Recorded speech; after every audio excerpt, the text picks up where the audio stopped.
Hello दोस्तों, मैं नाम है अजय देव और आज हम इस वीडियो में देखने वाले हैं कि आप लारावेल और ग्राफक्यूएल का यूज़ करके आप कैसे CRUD ऑपरेशन बना सकते हैं। तो हमने अपनी पिछली वीडियो में ग्राफक्यूएल के इंट्रोडक्शन के बारे में देखा था। इस वीडियो में हम देखने वाले हैं ग्राफक्यूएल के बारे में। तो यहाँ पर कुछ टर्म्स है ग्राफक्यूएल के, जैसे कि स्कीमा, टाइप, म्यूटेशन और क्वेरी है।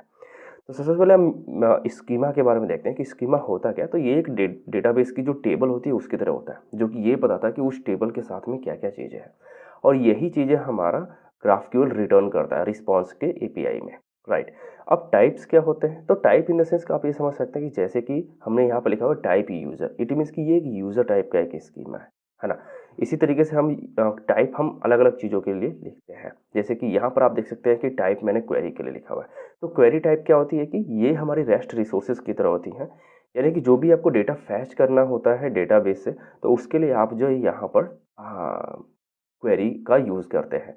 तो जो भी आपके डेटाबेस के अंदर पहले से ही ऑलरेडी डेटा मौजूद है, जैसे कि इस केस में आप देखेंगे यूज़र्स मान लीजिए, तो यूज़र्स क्या हो गया कि एक एंड पॉइंट हो गया एक तरह से, यानी कि क्वेरी हो गई, और वहाँ से क्या कर रहा है कि ये आपको डेटा रिटर्न कर रहा है। फिर यूज़र बाई आईडी, आप जो यूज़र बाई आईडी यानी कि फैच कर रहे हैं आप जो डेटा को, तो जो भी आपको सर्वर रिस्पॉन्स करता है तो वो आपको करता है क्वेरी के हिसाब से। फिर आता है आपका म्यूटेशंस। तो म्यूटेशंस का काम क्या होता है कि डेटा को म्यूटेट करना, यानी कि उसमें कुछ परिवर्तन लाना। Mutation type are allowed to change data, जैसे कि आपको क्रिएट करना हुआ कोई चीज़ तो चेंजेस आ रहे हैं, अपडेट कर रहे हो तो भी चेंजेस आ रहे हैं, डिलीट कर रहे हो तो भी चेंजेस आ रहे हैं, तो इसको म्यूटेशन की कैटेगरी में रखा गया है। तो क्या करते हैं कि सबसे पहले हम एक लारावेल की एप्लीकेशन क्रिएट कर लेते हैं। तो इस केस में हम लोग इसका नाम रखते हैं लारावेल ग्राफक्यूएल। तो ये एक फ्रेश लारावेल इंस्टॉलेशन रहेगा, जिसके अंदर हम ग्राफक्यूएल को इंस्टॉल करके हम एक CRUD ऑपरेशन हम जो क्रिएट करने वाले हैं एपीआई के लिए। तो अब हम उस फोल्डर के अंदर चलते हैं जिस नाम से हमने प्रोजेक्ट क्रिएट किया था, और यहाँ पर मैं रन करता हूँ PHP आर्टिजन अबाउट करके। तो अबाउट से क्या होगा कि जो भी लारावेल की इन्फॉर्मेशन रहेगी कि मैं कौन सा वर्जन यूज़ करूँ, तो यहाँ पर 9.335.1 यानी कि ये एक अभी लेटेस्ट वर्जन है इस केस में। अब हम क्या करते हैं कि यहाँ पर सर्च करते हैं अपने क्रोम के अंदर कि लारावेल ग्राफक्यूएल के बारे में। यहाँ पे जो हमें फर्स्ट लिंक मिलती है वो एक गिटहब की लिंक है, मे बी आपके केस में अलग हो सकती है। तो यहाँ पर क्या है कि आपको ग्राफक्यूएल यदि यूज़ करना है लारावेल के साथ में, तो आप इसका भी यूज़ कर सकते हैं, यानी कि इस पैकेज का जो हमें यहाँ पर गिटहब पे देखने को मिल रहा है। तो इसके कुछ स्टेप्स यहाँ पर दिए हुए हैं, और उससे रिलेटेड जो भी इन्फॉर्मेशन आपको देखनी रहेगी वो सारी इन्फॉर्मेशन यहाँ पर नीचे आपको मौजूद है। जैसे कि यहाँ पर आप देखेंगे स्कीमा डिफाइन किया हुआ है, यहाँ पर type define, user type define किया हुआ है। राइट। अब एक दूसरे ऑप्शन पर चलते हैं जो कि है lighthousepHP.com करके। इस पर यदि हम क्लिक करते हैं तो यहाँ पर ये देखो लिखा हो कि a framework for serving GraphQL from Laravel. Right. इसके गेट स्टार्ट पे क्लिक कर दो, तो यहाँ पर ये आपको स्टेप्स बताता है कि आप कैसे इंस्टॉल कर सकते हो। तो यहाँ से मैं इसको कॉपी करता हूँ और यहाँ पर मैं इसको पेस्ट कर देता हूँ। तो ये एक पैकेज है लाइट हाउस करके, जो आपको ग्राफक्यूएल आपके लारावेल के वो के साथ में यूज़ करने में आपको हेल्प करेगा। यहाँ पर देखिए कुछ स्कीमा वगैरह ये बोल रहा है कि आप यहाँ से पब्लिश कर सकते हैं, तो मैं इसको कॉपी करता हूँ और वापस चलते हैं और यहाँ पर पेस्ट कर देते हैं। तो यहाँ पर देखिए इसने कुछ ग्राफक्यूएल फोल्डर बनाया हुआ है हमारे प्रोजेक्ट के अंदर। तो प्रोजेक्ट को सबसे पहले क्या करते हैं कि ओपन कर लेते हैं अपने सबलाइम के अंदर। तो यहाँ पर आप देखेंगे कि एक ग्राफक्यूएल नाम का एक फोल्डर यहाँ पर क्रिएट हो गया, और इसके अंदर यदि आप जाएंगे तो आपको मिलेगा कि स्कीमा डॉट ग्राफक्यूएल करके। यहाँ पर देखिए टाइप डिफाइन किया हुआ है क्वेरी, और यूजर्स है, और उसके अंदर एक यूजर है। ठीक है, दो यहाँ पर क्वेरी डिफाइन की हुई है, और यहाँ पर स्कीमा डिफाइन किया हुआ है यूजर का, कि जो भी हमारा यूजर है उसके स्कीमा में क्या क्या चीज़ें आप इन्फॉर्मेशन में आप जो है रिस्पॉन्स में आप जो सेंड कर सकते हो। फिर यहाँ पर देखो क्या बोला कि आप जो डेव टूल आप जो इंस्टॉल कर सकते हो यहाँ से, तो आप इसको कॉपी कर लीजिए। तो डेव टूल को आपको इंस्टॉलेशन इसलिए जरूरत पड़ती है क्योंकि इसके थ्रू आप इस एपीआई को आप जो एक्सेस कर सकते हो, यानी कि ग्राफिक्यूएल करके है। और यहाँ से आप क्या कर सकते हैं कि आप विजुअली आप जो देख पाते हैं ग्राफक्यूएल के जो भी एपीआईज वगैरह होती हैं उसके साथ में, कि इसके साथ में आप जो क्या क्या रिस्पॉन्स आप जो भेज सकते हैं और क्या क्या चीज़ें म्यूटेशन वगैरह सब कुछ आप यूज़ कर सकते हैं वहाँ से। तो अभी हम क्या करते हैं कि कॉन्फ़िगर पे चलते हैं, या फिर अभी हम इसको पीएचपी आर्टिजन सर्व करके देख लेते हैं कि जो हमारा ग्राफिक्यूएल है, यानी कि जो एपीआई रिस्पॉन्स है वो कैसा दिखता है। तो यहाँ पर देखिए लारावेल का हमारा स्टार्टर पॉइंट है, और यहाँ पर यदि मैं यूआरएल में जाके ग्राफिक्यूएल GRAPHIQL है ना, ग्राफिक्यूएल यदि मैं यहाँ पे लिखता हूँ तो ये मुझे कुछ इस टाइप का इंटरफेस प्रोवाइड कर देता है। तो यहाँ पर आप देखिए हिस्ट्री पे यदि आप क्लिक करते हो तो यहाँ पर जो भी आपने अभी तक कमांड रन की है वो दिखेगी। डॉक्यूमेंटेशन पे आप जाएंगे तो यहाँ पर देखिए यूज़र है हमारे पास एक क्वेरी, तो यहाँ पर क्वेरी दिखा रहा है कि आपने कौन कौन सी क्वेरी आपने डिफाइन की हुई है। एक यूज़र है और एक यूज़र्स करके है, तो यही दो क्वेरी आप यहाँ पर भी देखोगे। देखो टाइप क्वेरी के अंदर हमने क्या लिखा, यूज़र और एक यूज़र्स करके, तो ये दो क्वेरी हमारे पास ऑलरेडी है। लेट्स से मैंने यहाँ पे यूज़र्स लिस्ट कर दिया या यूज़र लिस्ट कर दिया मैंने यहाँ पे। मैं इसको सेव करता हूँ और वापस से यदि मैं इसको रिफ्रेश करता हूँ, वापस से डॉक्यूमेंटेशन पे चलते हैं, क्वेरी के अंदर चलते हैं और यहाँ पर देखोगे आपको अब यूज़र लिस्ट मिल रही है कि आपने एक यूज़र लिस्ट नाम की आपने एक क्वेरी यहाँ पे क्रिएट की हुई है, जिसके साथ में आपको नेम मिल रहा है ना, पेजिनेशन वगैरह आपको देखने को मिल रहा है। आप पेजिनेशन की इन्फॉर्मेशन भी यहाँ पर देख सकते हैं, काउंट है, पेज इन्फो है, लास्ट आइटम, कुछ इस तरीके से। तो ये पूरी डॉक्यूमेंटेशन आपको यहाँ पर देखने को मिल जाती है आपके GraphQL के।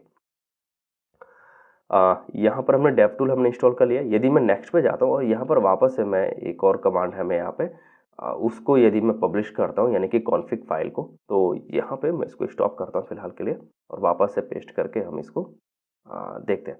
तो अभी हम चलते हैं कॉन्फ़िग फोल्डर के अंदर और कॉन्फ़िग फोल्डर के अंदर आप जाएंगे तो lighthouse.php करके आपको एक फाइल मिलेगी। ये इसकी कॉन्फ़िगरेशन फाइल है, यानी कि जो कुछ भी आपको आगे देखने को मिलेगा मिडलवेयर वगैरह या ये सब कुछ चीज़ें, तो ये सब कुछ आप यहाँ से आप जो है कंट्रोल कर सकते हैं, यानी कि फाइल की जो भी इन्फॉर्मेशन रहती है बेसिकली वो सारी चीज़ें आपको यहाँ पर देखने को मिलती है। ये हमें बता रहा है कि आपको यदि एपीआई भेजनी है, जैसे कि आप फ्रंट एंड में लेट्स से एंगुलर व्यू या रिएक्ट यदि आप यूज़ कर रहे हैं, तो आपको कोर्स के अंदर थोड़ा सा चेंजेस करना रहेगा और वो आपको ऐड करना रहेगा GraphQL यहाँ से एपीआई के अंदर, ताकि वो आपको कोर्स का एरर ना दे सके, है ना। अभी आप देखिए यहाँ पर टाइप पे यदि आप जाएंगे तो आपको यहाँ पर देखिए आपके लिए एक स्कीमा यहाँ पर डिफाइंड है कि यूज़र टाइप के अंदर क्या क्या चीज़ें इन्फॉर्मेशन आप जो फ्रंट एंड में आप जो सेंड करेंगे, यानी कि मॉडल के तौर पे आप एक बता सकते हैं। यहाँ पर क्वेरी के अंदर आप देखेंगे तो यहाँ पर देखिए मी है, यूज़र्स है और यूज़र बाय आईडी, यानी कि क्वेरी जो भी आप जो है क्वेरी यूज़ कर रहे हैं। इस केस में हमारे पास देखिए यूज़र्स है यानी कि एक सिंगल यूज़र और यूज़र लिस्ट यानी कि यहाँ पर मल्टीपल यूज़र्स ये फाइंड करने के लिए है। यदि हम वापस से अपने माइग्रेशन के अंदर चलते हैं और यहाँ से जो हमारी सीड है उसको हम ऑन कर लेते हैं, तो सीड कर लेते हैं फिलहाल के लिए हम लोग डेटाबेस, ताकि इसके लिए .env के अंदर भी चेंजेस करना रहेगा क्योंकि हमने यहाँ पर भी नहीं किया। तो मैंने एक डेटाबेस ऑलरेडी क्रिएट किया हुआ है जो कि है DB टेस्टिंग करके, और पासवर्ड भी इसका रूट है, आपके केस में नल हो सकता है ये। और यहाँ पर PHP आर्टिजन माइग्रेट फ्रेश कर लेते हैं और सीड फ्लैग पास कर लीजिएगा ताकि वो डेटाबेस को सीड भी कर दे।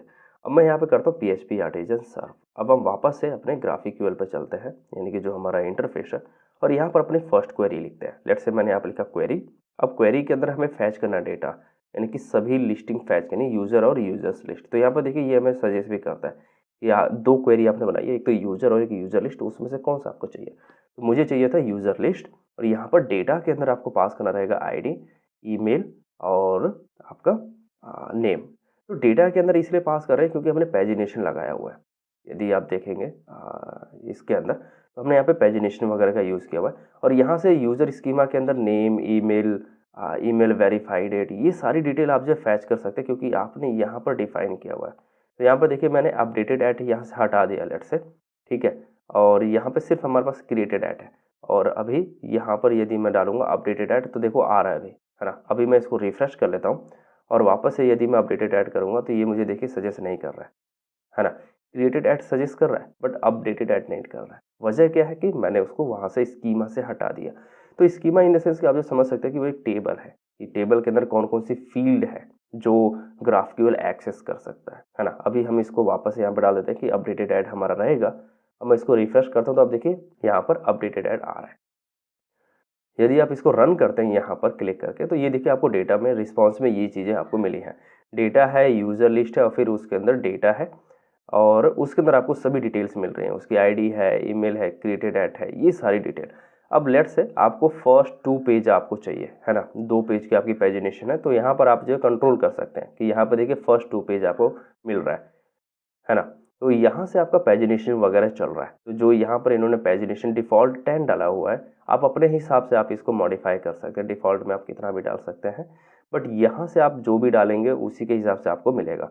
लेट्स से मैंने यहाँ पर पेज के तौर पे लिखा कि यहाँ पर लेट्स से सेकंड पेज है, तो अभी यदि आप देखेंगे तो ID 1 और 2 है जो कि पेज 1 पे है। यदि मैं नेक्स्ट पे क्लिक करता हूँ तो ID 3 एंड 4 मिल रहा है मुझे, वजह क्या कि मैंने यहाँ पे पेज 2 रखा हुआ है। यदि मैं पेज 3 रखूँगा तो यहाँ पर देखिए 5 और 6 मिलेगा, राइट, यानी कि नेक्स्ट पेज एक तरह से आप समझ सकते हैं।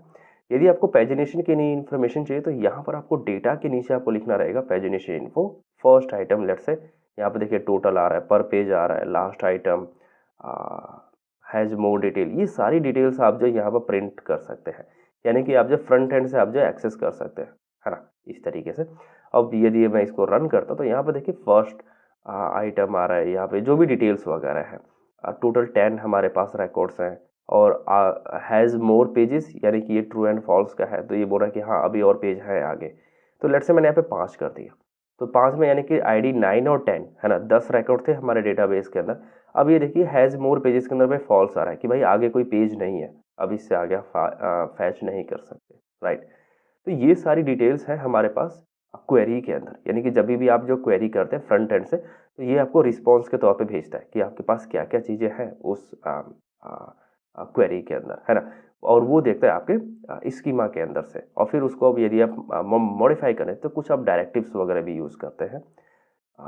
तो ठीक है, यहाँ तक अभी हमने यूज़र के बारे में देख लिया, यूज़र लिस्ट के बारे में। अब हम एक सिंगल लिस्ट यूज़र के बारे में देखते हैं। तो लेट्स से यहाँ पर आईडी आप पास कर सकते हैं, मैंने यहाँ पर 10 पास किया और यहाँ से हमने आईडी प्रिंट कर लिया, उसका नेम प्रिंट कर लिया। सिर्फ 2 चीज़ें देख लेते हैं। तो यहाँ पर देखिए आईडी है हमारे पास 10, है ना, तो 10 की जो आईडी है वो है ये, इसके अंदर आप जो ईमेल भी आप जो प्रिंट कर सकते हैं, तो ईमेल आपकी ये चीज़ है। तो यूज़र आईडी 10, यानी कि जो भी आपका यूज़र है जिसकी आईडी 10 है उसकी इन्फॉर्मेशन यहाँ पर आपको देखने को मिल रही है ना, कुछ इस तरीके से। तो ये हमारा हो गया सिंगल रिकॉर्ड फाइंड करने के लिए, जो कि यहाँ से है। आप देखिए यहाँ पर टाइप क्वेरी है, यहाँ पर यूज़र है और यहाँ पे फाइंड है। आप जो ईमेल भी आप भेज सकते हैं फ्रंट एंड से, है ना, सर्च के तौर पे आप समझ सकते हैं इसके लिए कि जैसे कि लेट्स से मैंने इसको कॉपी कर लिया और यहाँ से जो हमारा आईडी है इसकी जगह पे हमने क्या किया कि हमने पास कर दिया ईमेल। तो ये 2 फील्ड हम जो है फ़िल्टर में भेज सकते हैं कि किस किस फील्ड से आप जो है फ़िल्टर आउट करना चाहते हैं अपने चीज़ को। तो लेट्स से मैंने यहाँ पे देखिए कुछ मिस्टेक किया तो ये नल दे रहा है ना। तो ये हमें बाय डिफ़ॉल्ट ग्राफक्यूएल का जो स्कीमा का जो पैकेज है लाइट हाउस, वो हमें एक कुछ डेटा प्रोवाइड करता है, यानी कि कुछ क्वेरीज प्रोवाइड करता है। आप अपने हिसाब से ये सारी क्वेरीज आप ऐड कर सकते हैं, है ना। लेट्स से मैं यहाँ पे यूज़र बाय आईडी में जो सर्च करना चाहता हूँ, है ना, ऑलरेडी हम जो सर्च कर पा रहे हैं यूज़र बाय आईडी, बट एक और हम जो है यहाँ पर क्या करते हैं कि क्वेरी बनाते हैं जो कि यूज़र बाय आईडी। यहाँ पर आपने आईडी पास कर दी, है ना, और ये मैंडेटरी रहेगी एक तरह से कि भाई यूज़र बाय आईडी आपने पास करनी है और यहाँ से आपको क्या करना है कि फाइंड कर लेना है जो भी आपको डिटेल रहेगा, है ना। और यहाँ पे इक्वल्स आपको लगाना रहेगा क्योंकि ये एक डायरेक्टिव है जो कि यूज़ होगा आपके जब भी आपके कुछ इन्फॉर्मेशन आपको फाइंड करनी है। तो लेट्स से मैंने यहाँ पर लिखा कि यूज़र बाय आईडी, देखिए, और यहाँ पर आप आईडी पास कर सकते हैं। लेट्स से मैंने यहाँ पे आईडी पास कर दिया 2 करके वापस से, और इसकी इन्फॉर्मेशन हमें आईडी, ईमेल और नेम उसकी प्रोवाइड होनी चाहिए। तो ये देखिए यूज़र बाय आईडी, है ना। तो इस तरीके से आप अपनी क्वेरी खुद की आपकी डिफाइन की जा सकती है। यहाँ पर आप अपने हिसाब से आप उसको डिज़ाइन कर लीजिए। उसके अंदर पेजिनेशन डालना हुआ, लिस्टिंग अगर पेज है तो उसके अंदर आप पेजिनेशन भी डाल सकते हैं, है ना। अब हम देखते हैं अपने म्यूटेशन के बारे में। तो म्यूटेशन का काम क्या होता है कि डेटा को चेंज करना, राइट। तो डेटा को चेंज करने का मतलब है कि उसके अंदर ऐड करना कुछ या अपडेट करना, है ना, ये सभी चीज़ें हैं, या फिर उसको डिलीट कर लेना। तो म्यूटेशन के अंदर अंदर आप देखेंगे यहाँ पे 3 फंक्शंस हैं एक तरह से, जो कि 3 म्यूटेशंस इन्होंने क्रिएट किए हुए हैं, जो कि क्रिएट यूज़र, अपडेट यूज़र और डिलीट यूज़र। क्रिएट यूज़र के अंदर कुछ यहाँ पे डेटा पास किया हुआ है जो कि है स्ट्रिंग है, ईमेल है, पासवर्ड है। सेम चीज़ आपने अपडेट यूज़र में आईडी पास कर दी है, ईमेल है और पासवर्ड आपने पास किया हुआ है। और डिलीट में सिर्फ आपने आईडी पास की हुई है और यहाँ पर यूज़र आप रिटर्न कर रहे हो जैसे यूज़र स्कीमा के साथ में, है ना। ओके, ठीक है। तो यहाँ पर जो हमारा यूज़र है उसके साथ में आपको एक डायरेक्टिव भी लगाना रहेगा जो कि है क्रिएट का, यानी कि आप जो है यूज़र आप जो क्रिएट करना चाहते हो, सेम चीज़ आपने ये डायरेक्टिव यूज़ कर लिया जो कि अपडेट का और डिलीट का। तो ये हमारे इनबिल्ट डायरेक्टिव है जिनके बारे में आपको थोड़ा पढ़ना रहेगा। आप लाइट हाउस के पैकेज पे जा करके आप वहाँ पर पढ़ सकते हैं। लेट्स से मैंने यहाँ पे म्यूटेशंस यहाँ पे सर्च किया। अब यहाँ पर म्यूटेशंस के अंदर आप जो है सर्च कर सकते हैं। मैं इसको रिफ्रेश कर लेता हूँ एक बार। अब आप यहाँ पर लेट्स से लिखते हैं क्रिएट यूज़र, ठीक है, या फिर अपडेट यूज़र या डिलीट यूज़र, इस तरीके से आप कर सकते हैं। तो क्रिएट यूज़र के अंदर आपको कुछ डेटा पास करना रहेगा। तो डेटा में देखिए दिखा रहा है कि नेम, ईमेल और पासवर्ड आप पास कर सकते हैं। तो यहाँ पर हम इसको डालते हैं नेम, और नेम के अंदर हम एक डमी नाम पास कर सकते हैं कोई भी। तो लेट्स से मैंने नेम के अंदर यहाँ पे पास कर लिया कि टेस्ट है। सेम चीज़ आप ईमेल के अंदर पास कर सकते हैं। तो लेट्स से ईमेल के अंदर हमने test@gmail.com यहाँ पे पास कर लेते हैं। मैंने यहाँ पे test@gmail.com और यहाँ पे पासवर्ड डाल लेते हैं। तो पासवर्ड हमने डाल दिया यहाँ पर पासवर्ड करके। अभी यहाँ पे कोई वैलिडेशन वगैरह नहीं हो रही है, बट फिलहाल के लिए ये क्या करेगा कि आपको एक रिकॉर्ड क्रिएट करके दे देगा, तो जिससे आपको आइडिया आएगा कि ये कैसे रिकॉर्ड क्रिएट कर रहा है ना। अभी हम इसको क्वेरी को रन करते हैं यहाँ पर क्लिक करके। तो अभी देखिए एक रिकॉर्ड इसने क्रिएट कर लिया। इसे बोला कि ID 11 है उसकी, जो कि हमारे 10 रिकॉर्ड हमने सीड किए हुए थे। और यदि अब हम अपने डेटाबेस के अंदर जाकर देखते हैं, तो मैं यहाँ पर लिखता हूँ लोकलहोस्ट PHP बाय एडमिन। तो यहाँ पर मुझे एक रिकॉर्ड मिलना चाहिए यूजर्स टेबल के अंदर। तो यहाँ पर देखिए 10 ID और 11 ID के साथ में हमें ये डेटा मिल रहा है। पासवर्ड देखिए इसका हैज़ भी नहीं है ना, और कोई वैलिडेशन भी हमने नहीं लगाया हुआ है। तो अभी हम क्या करते हैं कि कुछ वैलिडेशंस वगैरह यूज़ करते हैं, है ना। डायरेक्ट हम लोग इस तरीके से यदि कर रहे हैं तो इसके अंदर कुछ प्रॉब्लम्स आ रही है। लेट्स से मैंने यहाँ पे इसको दोबारा से मैंने इसको हिट किया, तो बोल रहा है कि भाई आपकी ईमेल डुप्लीकेट हो रही है, जो कि ऐसा नहीं होना चाहिए। तो कोई वैलिडेशन भी हमने यूज़ नहीं किए हुए। तो अभी हम क्या करते हैं कि यहाँ से इसको हटा करके हम कुछ इनपुट के अंदर पास कर लेते हैं, तो जिससे कि हम क्या कर सकते हैं कि वहाँ पर वैलिडेशंस वगैरह का भी यूज़ कर लेंगे, जो कि इस कोड से थोड़ा सा सेपरेट रहेगा, ताकि हम उसको अलग से वैलिडेशंस वगैरह वहाँ पे ऐड कर पाएँ। ठीक है, तो अभी हम क्या करते हैं कि जो हमारा क्रिएट यूज़र है, एक तरह से यदि आप यहाँ पर आएंगे तो यहाँ पे जो भी डायरेक्टिव्स हैं वो आप यहाँ पर देख सकते हैं, क्योंकि मैंने यहाँ पे स्प्रेड डायरेक्टिव यहाँ पे यूज़ किया। तो यहाँ पे बहुत सारे डायरेक्टिव आपको मिलेंगे जो कि कस्टम डायरेक्टिव रहेंगे। यदि आप खुद का बनाना चाहते हैं तो वो भी कर सकते हैं। देखिए यहाँ पर पेजनेट भी एक डायरेक्टिव है, राइट। यहाँ पे देख सकते हैं अलग अलग डायरेक्टिव्स, यहाँ पे इक्वल है, ऑल है। तो ये सारे डायरेक्टिव्स आपको वहाँ पे पढ़ने को मिलेंगे। तो अभी हम यहाँ पर डिफाइन कर लेते हैं क्रिएट यूज़र इनपुट। तो मैं यहाँ पे लिखता हूँ इनपुट और यहाँ पे क्रिएट यूज़र इनपुट करके। तो इसका काम क्या रहेगा कि हम यहाँ पर जो भी फील्ड्स हमारी इनपुट के अंदर आने वाले हैं, लेट्स से यहाँ पर नेम आएगा, तो उसका हम यहाँ पे वैलिडेशंस वगैरह लिख सकते हैं। ये हमारी स्ट्रिंग होनी चाहिए। जो हमारी ईमेल है वो भी हमारी स्ट्रिंग होनी चाहिए, बट रूल्स हमारे ये होने चाहिए। तो रूल्स क्या हो गया, एक डायरेक्टिव हो गया, और रूल्स कौन कौन से अप्लाई होने चाहिए वो आप यहाँ पर लिख सकते हैं। ये हमारा ईमेल होना चाहिए, यानी कि जो भी हमारी ईमेल की वैलिडेशन है लारावेल की वो, और यहाँ पर ये यूनिक होना चाहिए। यूनिक इन द सेंस कि हमारे वो यूजर्स टेबल के अंदर ईमेल नहीं होनी चाहिए, राइट। तो वो हमारी यूनिक होनी चाहिए। तो यहाँ पर जो भी लारावेल की वैलिडेशन है आप इस एरे में आप जो डाल सकते हैं। और यहाँ पे पासवर्ड के लिए आप जो क्या कर सकते हैं कि ये भी हमारी स्ट्रिंग होनी चाहिए, है ना। स्ट्रिंग टाइप की है एक तरह से, जो फील्ड है हमारी। और यहाँ पर आप ये लिख सकते हैं कि पासवर्ड हमारा इनक्रिप्ट होना चाहिए। तो यहाँ पर आपने लिखा हैश, और यहाँ पे आपने रूल्स पास कर दिए। तो रूल्स में आप जब पासवर्ड में आप जब लिख सकते हैं कि ये हमारा मिनिमम 5 कैरेक्टर का होना चाहिए, लेट्स से कुछ इस तरीके से। तो जो भी आपकी वैलिडेशंस वगैरह वो आप यहाँ पर लिख सकते हैं। तो आप इस तरीके से भी आप जो है डेटा पास कर सकते हैं। तो अभी देखिए मैंने इसको रिफ्रेश किया, तो यहाँ पर ये बोल रहा है कि कुछ ईमेल की यहाँ पर दिक्कत है। ओके, यहाँ पर हमने कॉमा नहीं लगाया, तो मैं इसको सेव करता हूँ वापस से, और यहाँ पर चल के इसको रिफ्रेश करते हैं। तो अभी देखिए कोई एरर नहीं दिखा रहा है, और यहाँ पर देखिए बहुत सारे एरर दिखा रहा है, क्योंकि आप इस तरीके से आप इसको पास नहीं कर सकते हो। अब आपको इनपुट के अंदर पास करना रहेगा जो भी आपकी ये फील्ड्स हैं। तो यहाँ पर आपको नेम के आगे आपको लिखना है यहाँ पर इनपुट, और यहाँ पे इसको कर्ली ब्रेसेस में आपको डालना रहेगा। इसको वापस इसको थोड़ा सा आगे कर लेता हूँ, और यहाँ पे इसको बंद कर देते हैं। ठीक है, बस आपको इतना ही करना है। तो अभी देखिए अभी ये बोल रहा है कि the input email is already has been taken, है ना। The input email has already been taken. तो यानी कि ये ऑलरेडी ये हमारी ईमेल हमारी रजिस्टर्ड है। अब आप वापस से इसको आप नहीं ले सकते। तो ये एक आपको वैलिडेशन एरर आपको देखने को मिल रहा है। तो इससे क्या होगा कि यूज़र को पता चलेगा कि क्या प्रॉब्लम चल रही है बैकएंड में। तो अभी देखिए यहाँ पर हमने एक और डेटा यहाँ पे क्रिएट किया। तो अभी हम इसको रिफ्रेश करते हैं, और यहाँ पे देखते हैं ID नंबर 13, ये देखिए ये, और यहाँ पे पासवर्ड देखिए अब इसको हैश आ गया, यानी कि इनक्रिप्टेड पासवर्ड अब जो है यूज़र को देखने को मिल रहा है ना। तो कुछ इस तरीके से आप जो क्या कर सकते हैं कि अपनी वैलिडेशंस वगैरह को थोड़ा सा दूर कर सकते हैं और अपने हिसाब से मैनेज कर सकते हैं। सेम चीज़ आप जो है अपडेट के लिए भी कर सकते हैं, यानी कि जब आप यूज़र को अपडेट करते हैं तो उस केस में भी आप जो है यहाँ पर एक और यहाँ पे इनपुट टाइप आप जो है क्रिएट कर सकते हैं। तो लेट्स से मैं इसी को यहाँ पर डुप्लीकेट कर लेता हूँ, और इसके फंक्शंस को ही मैं यहाँ से रिप्लेस कर देता हूँ। और नेम हम जो एडिट कर सकते हैं, लेट्स से मैंने यहाँ से ईमेल हटा दिया कि हमें ईमेल नहीं करने देना है। वापस से यहाँ पर क्या करते हैं कि जो हमारा क्रिएट यूज़र है उसकी जगह पे हमने लिखा है यहाँ पे अपडेट यूज़र हमें लिखना रहेगा, और यहाँ से ID हमें पास करनी रहेगी। तो आप यहाँ पर देखेंगे यहाँ पर देखिए अपडेट के अंदर हमने यहाँ पे आईडी पास की हुई है ना। तो यहाँ पर आपको यहाँ पर लिखना है कि अपडेट यूज़र, और यहाँ पे आपने यहाँ पे आईडी पास कर लेनी है उसकी, जो भी हमारा यूज़र है जिसको आप एडिट कर रहे हो, और इनपुट के अंदर आपको डेटा पास कर लेना है। यहाँ पे देखिए दिखा रहा है कि आप जो ईमेल पास नहीं कर सकते, वजह क्या है कि हमने यहाँ से ईमेल हटा दी है, तो वो बोल रहा है कि आप ईमेल यहाँ से अपडेट नहीं कर सकते यूज़र के लिए। तो अभी सब कुछ ठीक है। अभी हम क्या करते हैं कि वापस इसको रन पे क्लिक करते हैं। तो अभी ये बोल रहा है कि इंट के लिए कुछ दिक्कत है, तो यहाँ पर इक्वल आपको लगाना रहेगा, सॉरी स्प्रेड हमने लगाना भूल गए। ओके, तो अभी हम इसको सेव करते हैं, वापस से इसको हम जो है रिफ्रेश करते हैं। अब हम इसको वापस से रन करते हैं, तो अब देखिए ये रन हो रहा है ना। यानी कि अब हम इसको अपडेट कर सकते हैं। लेट्स से मैंने यहाँ पर लिखा कि टेस्ट अपडेटेड, मैंने इसको रन किया, तो यहाँ पर देखिए आ रहा है नेम टेस्ट अपडेटेड, यानी कि डेटाबेस में भी इसका नाम जो है चेंज हो चुका है ना।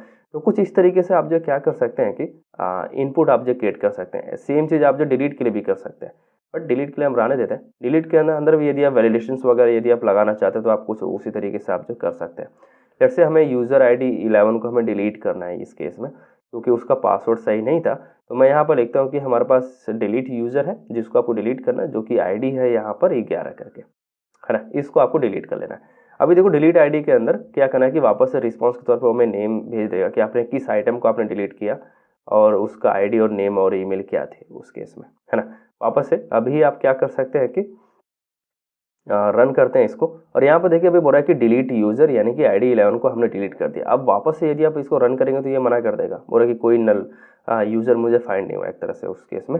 और यहाँ पर यदि आप इसको रिफ्रेश करते तो यहाँ पर देखिए जो 11 नंबर की ID थी वो गायब है अपनी इस समय, यानी कि जो पासवर्ड था, है ना। आई होप कि आपको वीडियो अच्छी लगी होगी। यदि इससे रिलेटेड कोई क्वेश्चन आपके मन में तो आप कमेंट सेक्शन में लिखिए, मैं उसको जो जवाब दूंगा। मिलते हैं वीडियो में, तब तक के लिए बाय बाय।